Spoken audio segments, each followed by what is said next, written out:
एक मेंढक एक कुएं में रह रहा होता है, साथ उसके भाई बहन, उसके घर वाले।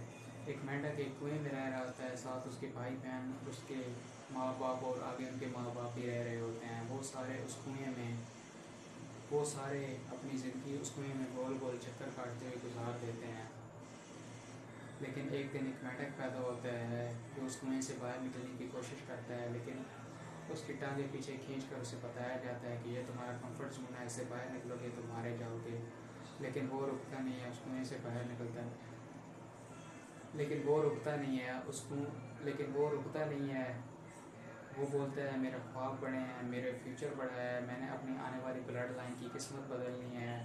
फिर वो स्टेप लेता है, उस कुएं से बाहर निकलता है, दुनिया को देखता है और एक दिन अपने साथ साथ अपनी आने वाली ब्लड लाइन की किस्मत भी बदल देता है। इसी तरह हमें भी इसी तरह हमें भी अक्सर ये बताया जाता है कि चादर उतनी फैलाओ। इसी तरह हमें भी अक्सर ये बताया जाता है कि इसी तरह हमें भी अक्सर ये बताया जाता है कि पाँव उतनी फैलाओ जितनी चादर हो। लेकिन आपको इस चादर से बाहर पाँव निकालने पड़ेंगे, आपको स्टेप लेना पड़ेगा, क्योंकि अगर आज आप स्टेप नहीं लोगे तो कल को आपकी आने वाली नस्ल भी उसी तरह जलील होगी जिस तरह आज आप जलील हो रहे हो।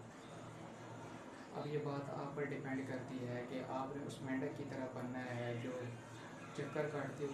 अब ये बात अब ये बात आप पर डिपेंड करती है कि आपने उस मेंढक की तरह बनना है जो गोल गोल चक्कर काटते हुए अपनी सारी ज़िंदगी गुजार देता है, या उस मेंढक की तरह बनना है जो स्टेप लेता है, आगे बढ़ता है, दुनिया को देखता है और अपने साथ साथ अपनी आने वाली ब्लड लाइन की भी किस्मत बदल देता है।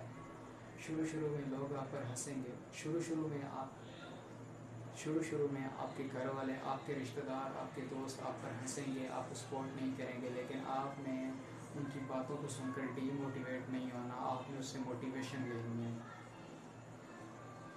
आपने उनकी बातों आपने उनकी बातों को एज अ मोटिवेशन यूज़ करना है। ये सोचना है कि अगर मेरे घर वाले मुझे सपोर्ट नहीं कर रहे, रिश्तेदार और दोस्त हंस रहे हैं, तो शायद कुछ मैं बड़ा कर रहा हूँ इस सो कॉल्ड कंफर्ट शायद मैं कुछ बड़ा कर रहा हूँ इस सो कॉल्ड कंफर्ट जोन से बाहर निकल कर।